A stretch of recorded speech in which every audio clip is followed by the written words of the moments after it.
Okey, semalam dia ada di studio untuk mengintai kemeriahan Liga Super. Sabar. Yang akan berlangsung tak lama lagi hari ini. Zulhelmi Zainal Azam kembali bersama kita lagi. Tak serik-serik lagi Tak serik-serik lagi. Masih, Hello Zul, Zul. Sama-sama. Hai Lily. How Selalu are jumpa you? kan hari weekend je. Selalu jumpa kat Nadi Weekend. Saya rasa ni first time saya berjumpa Betul. dengan Zul dekat set Nadi Arena. Alah, hari jumpa kat outfield. Okey, baik.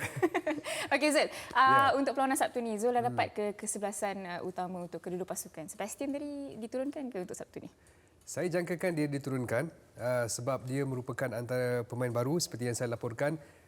Sudah pasti kelibat Sebastian Avanzini yang kali pertama beraksi di Liga Malaysia ataupun di rantau Asia Tenggara ini akan diuji terhadap kemampuan dan kebolehan dia membiasakan diri terutamanya pada musim pertama di Liga Super 2023. Dan apa yang saya boleh kongsikan, bayangan kesebelasan utama mungkin kita tidak boleh katakan kesebelasan yang mungkin 2021 ataupun 2022. Sebab setakat ini ataupun ketika ini pasukan KL City dibarisi hampir 5 hingga 6 pemain baru. Jadi mungkin ada perubahan dari segi kesebelasan utama. Cuma saya menjagakan, ini saya menjagakan pemain seperti Harrison Kayon, Cece Kipre,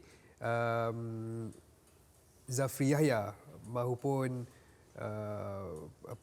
Ryan Lambert, Declan Lambert, Paulo Josio, Romel Morales. Ini yang akan dipertaruhkan.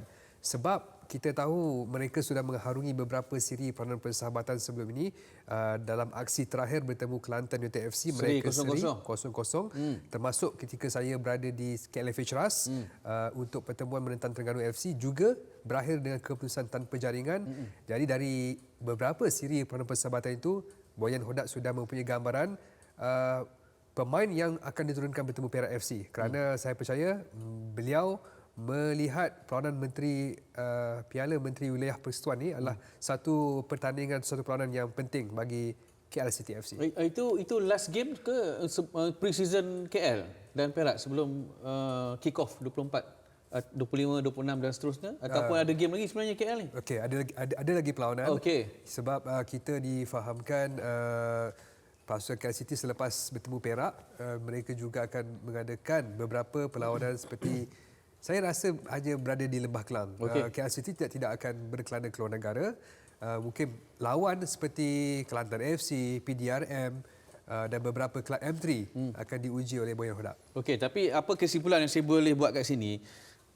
Lawan Perak nanti of course Boyan kena gunakan semua pemain sebab dia ada banyak lagi perlawanan. Jadi last game pre-season match baru kita tahu inilah dia barisan utama untuk pasukan KCT FC. Okey, baik, kita beralih kepada persoalan yang seterusnya. 21 hari saja lagi tinggal untuk pasukan-pasukan di Liga Super untuk mendaftar pemain.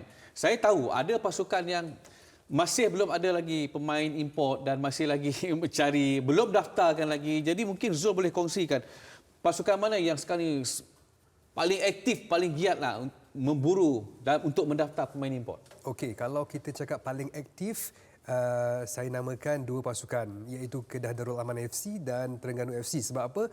Dua pasukan ini diberi nafas baru menerusi jurulatih baru. Terengganu FC dibimbing oleh Tomislav Svenberner dan manakala Kedah Darul Aman FC seperti yang kita tahu Nafuzi Zain. Jadi saya rasa mereka dalam erti dalam bahasa pasar atau dalam bahasa bukan bahasa pasar, bahasa orang muda sekarang salin kulit. Oh, salin kulit itu bahasa orang dulu. Bahasa orang dulu, bolehlah. Jadi untuk pasukan Terengganu dan Kedah itu yang dilakukan. Cuma saya nak memperincikan bagi pasukan Terengganu kerana saya difahamkan mereka ketika ini macam mengintai seorang pemain yang mempunyai reputasi dan juga latar belakang yang baik dalam Liga Malaysia. Kalau saya boleh sebut di sini, pemain terbabit ialah Efadayo Olusegun. Ia bukan di peringkat perbincangan. Belum masuk lagi di peringkat perbincangan maupun peringkat yang lebih serius. Yang mana saya difahamkan Terengganu cuba melihat peluang-peluang untuk mendapatkan maafkan saya, bukan Efadayo tetapi Liridon Krasniki.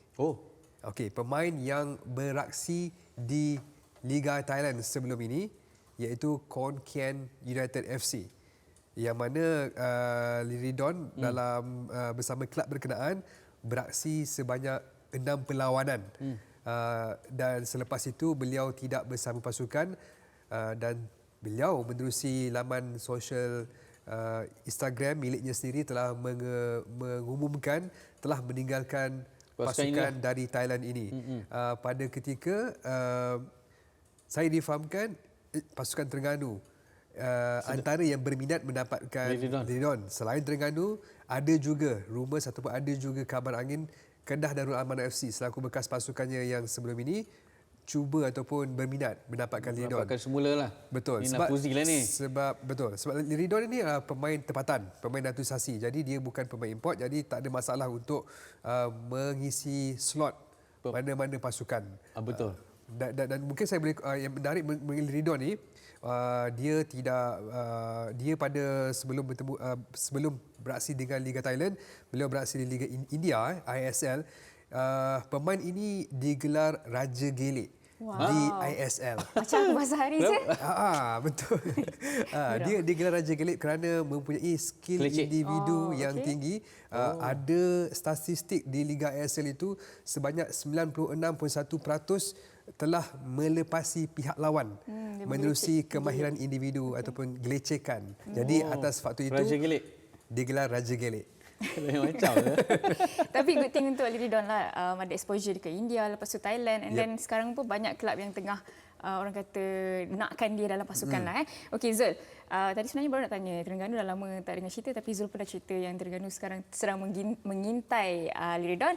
Tapi pasukan yang mendapat tempat istimewa di hati Lily, Zul, pasukan Selangor, ada berhasrat nak membawa masuk muka baru untuk perkuatkan skuad ke? Okey, Selangor FC sekarang ni ada 7 pemain yang sudah diumumkan. Pemain Seperti Nur Al-Rawabdeh dari Jordan, Salifu, yang terbaru adalah Aaron Delval dari Colombia, merupakan bekas penjaring terbanyak Liga Colombia. Jadi melihat Selangor kalau 7 pemain, ia sesuatu yang tak logik bagi saya. Kerana Selangor satu pasukan yang gah, sekurang-kurangnya memerlukan 8 ataupun mereka perlu penuhkan slot kuota pemain import iaitu 9. Jadi saya difahamkan mereka akan mendapatkan seorang lagi pemain import. Apabila kita tanya pasukan Selangor ni ataupun kita cuba dapatkan risikan, antara nama yang dikaitkan ke Selangor ialah Efedayo Olusegun. Itu yang saya masukkan tadi, Efedayo yang dikaitkan ke Selangor sebab melihat kepada keperluan posisi, baru ada seorang penyerang iaitu Aaron Delval. Jadi saya rasa Tan Chee Ho akan menggunakan ataupun mencari seorang lagi penyerang. Jadi atas dasar itu, selepas beliau tidak kekal bersama Melaka, Efedayo dikaitkan ke Selangor. Dan untuk Efedayo sendiri, dia telah, walaupun pasukan Melaka berdepan dengan masalah gaji pada musim lalu, dan dia sekadar beraksi 14 ke 15 perlawanan sahaja, tetapi sentuhannya masih berbisa kerana beliau telah merekodkan 7 gol bersama Melaka United FC.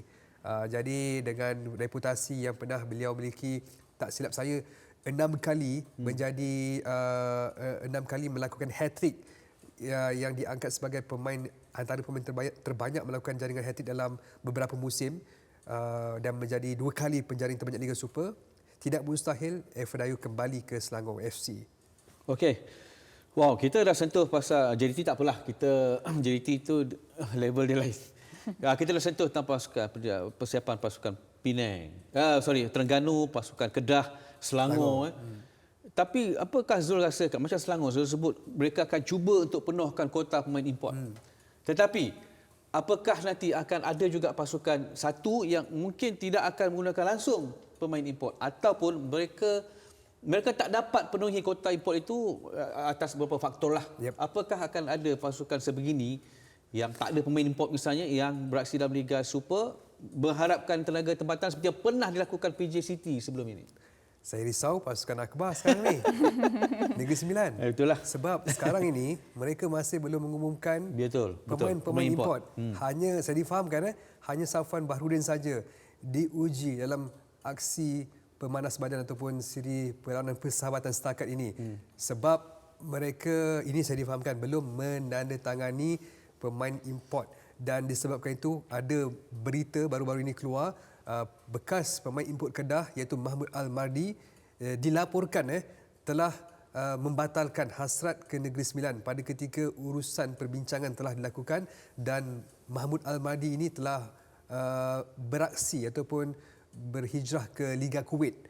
Jadi satu kebimbangan sebenarnya, kalau tak ada, saya bukan melihat tak ada itu bagus, tetapi untuk bersaing dengan lebih kompetitif, terutamanya pasukan Negeri Sembilan, pasukan yang cukup baik pada musim lalu, perlu ada pemain import. Cuma mungkin saya jangkakan dalam masa dekat ini akan diselesaikan. Last minute, tapi itulah bila bercakap last minute, ia relate dengan topik kita semalam, iaitu persiapan pramusim itu sedikit terencat. Jadi itu yang menjadi kebimbangan di kalangan peminat, khususnya penyokong Hobin Jahobin. Itu dia Fabrizio Romano, Malaysia.